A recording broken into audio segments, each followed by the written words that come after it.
আলাইকুম, আমি ফারজানা করিম বলছি গোয়ার্দা থেকে। গোয়ার্দার যে ক্যাস্তেলো দা গোয়ার্দার সামনে থেকে। তো আজকে হচ্ছে পর্তুগালে কোথাও কোনো ইলেকট্রিসিটি নেই, যার কারণে আমার মোবাইলের চার্জ প্রায় শেষের দিকে। তারপরেও এইটা ভিডিও করার লোভ সামলাতে পারলাম না। এই হচ্ছে গোয়ার্দা ক্যাসেল। এই ক্যাসেলকে ঘিরে এখানে অনেক ব্যবসা বাণিজ্য গড়ে উঠেছে। লোকজন আসে গোয়ার্দার ক্যাসেল দেখার জন্য।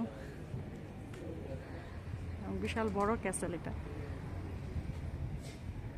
আর এখানে হচ্ছে সব রেস্টুরেন্টগুলো। সব জায়গায় ইলেকট্রিসিটি না থাকার কারণে আমি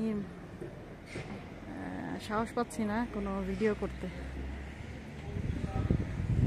দেখা যাক কোনো ইন্ডিয়ান রেস্টুরেন্ট পেলে খাবো। এতটুকুই রাখি ভিডিও, প্রায় 1 মিনিটের ভিডিও।